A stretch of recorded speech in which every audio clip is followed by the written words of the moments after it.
We in the Conservative caucus are united. Yeah.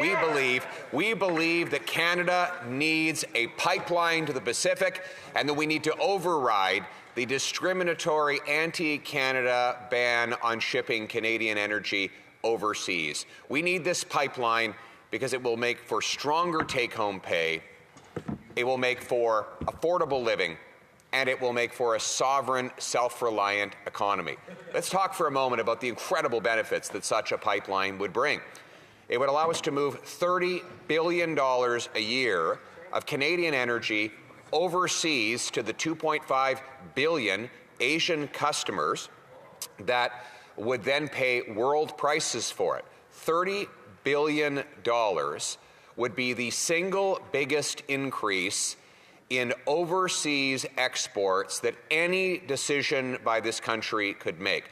To put this into perspective, recently I pointed out that the Prime Minister, after running on the promise that we were in an existential crisis and needed to do the unimaginable at speeds not seen in generations, had not succeeded in removing a single foreign tariff on Canadian exports despite countless months of world travel.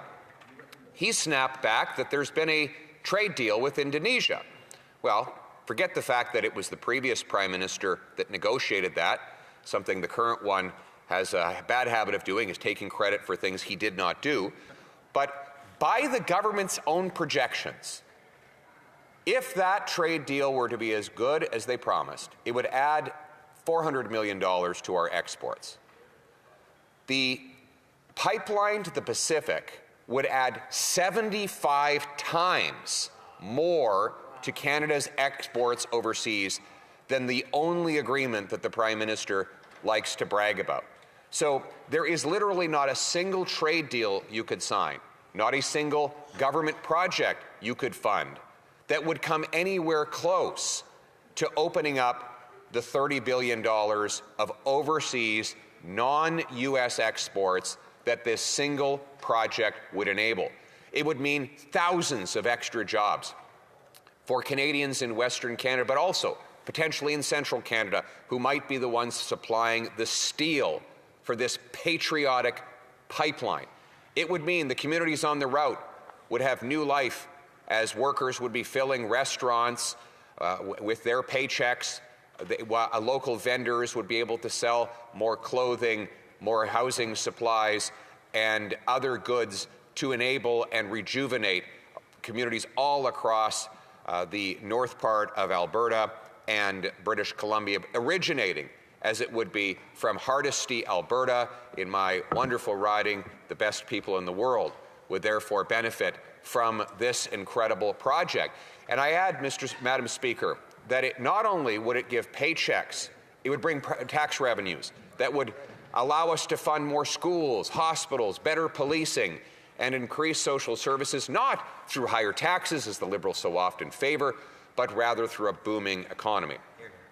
Furthermore, when you export more Canadian goods abroad, you force other countries to buy Canadian dollars. That raises the dollar and therefore the purchasing power of our people. The cost of goods that are internationally priced become more affordable. More affordable food, fuel, and inputs to build housing. A stronger dollar means in a more affordable Canada, and that is our ultimate purpose. The biggest problem in Canada today is people cannot afford to live. After Liberals doubled housing cost, doubled the cost at the grocery store, doubled lineups at food banks, and doubled our national debt. One way to make life more affordable is to have a strong Canadian dollar that buys more food, fuel, and housing. All of these incredible benefits would be a no-brainer, and we shouldn't even have to debate it. In fact, Madam Speaker, we wouldn't have to debate it if the previous Conservative government's decision to approve the Northern Gateway pipeline to the Pacific had been allowed to go ahead. But in a November of 2016 cabinet decision, this Liberal government killed the Northern Gateway pipeline. The current Prime Minister, who was not in the cabinet at the time, went on to testify at the Industry Committee that he agreed with killing the Northern Gateway pipeline. The current government continues to have a tanker ban that blocks shipping Canadian oil off the northwest coast of BC while allowing American tankers to move oil between Alaska and the U.S. West Coast. So apparently it's safe when the Americans transport oil through those same waters, but not when Canadians do it. Clearly an act by this government of economic self-harm, of discriminating against Canadians. Now, the Prime Minister suddenly claimed that he'd reversed himself. He signed an MOU. Now, to believe that he is actually committed to the MOU, you have to believe that he now says he was wrong about everything he wrote and that the Liberal government did in the preceding 10 years. That he was wrong about the emissions cap, wrong about the electricity regulations, wrong about shipping oil through a pipeline from Alberta to the Pacific, and wrong about the tanker ban. And he was wrong about all of those things, but you'd have to believe that he has accepted that wrong. So let's give him the benefit of the doubt. Let's give him a chance to come in the House of Commons and vote in favor of what he promised. So Conservatives brought forward a good faith motion just to make sure that Liberals meant what they said, to get them all in the House of Commons to vote on whether they want a pipeline to the Pacific and whether they're prepared to open up our waters to shipping energy overseas. Now, the Liberals went dead quiet. I expected them to enthusiastically applaud this gesture of goodwill. They went dead quiet over the weekend, telling reporters on background they had no idea how they were going to vote on their own MOU proposal for a pipeline and an adjustment to the oil tanker moratorium. I even used wording right out of the Prime Minister's MOU to make it easy for him. But it still wasn't easy enough. As we know with Liberals, they often start by making promises, and then they go to making excuses. So they've now been generating a whole lot of excuses about why they have to vote against the wording in their own MOU. Let's go through some of the excuses.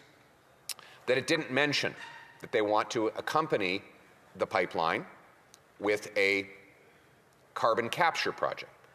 They claimed that it didn't go far enough in spelling out Indigenous engagement and ownership. They claimed that it didn't clearly lay out the plan to engage with British Columbia. Now, forget for a second the obvious fact that if the Liberals are telling the truth when they say they support the whole MOU, then they should be prepared to vote for any part of the MOU. After all, it's their MOU. So that obvious contradiction aside, we know the Liberals have made these excuses. And so, Madam Speaker, I'm going to help brush away those excuses for them. We're going to amend our own motion in order to include the things that Liberals claim we left out. So we are going to amend the motion in favor so that it will support green lighting, carbon capture and storage, green lighting Indigenous ownership in the project, and engaging with British Columbia. And we are going to, in the spirit of good faith, if we are removing all the Liberal excuses, because we know what the Prime Minister's plan is. He wants to pretend that he supports a pipeline like the majority of Canadians just long enough to get through the next election, while he quietly whispers to his Keep It in the Ground caucus, "It will never happen. Don't worry. Just hang tight with me and be quiet. We'll kill it after the election." Now, to make sure that he can't play that duplicitous game, we're going to give him this amendment. And I move the following amendment, Madam Speaker. That the motion be amended by inserting the word including the word, that the motion be amended by inserting after the word including the word I, and by adding after the words Indigenous people the following. 2, green lighting the world's largest carbon capture, utilization and storage CCUS project for the purpose of making Alberta oil among the lowest carbon intensity produced barrels of oil in the world. 3, providing meaningful opportunity for Indigenous rights holders to participate in consultation processes and economic opportunities through Indigenous ownership, partnerships and benefits.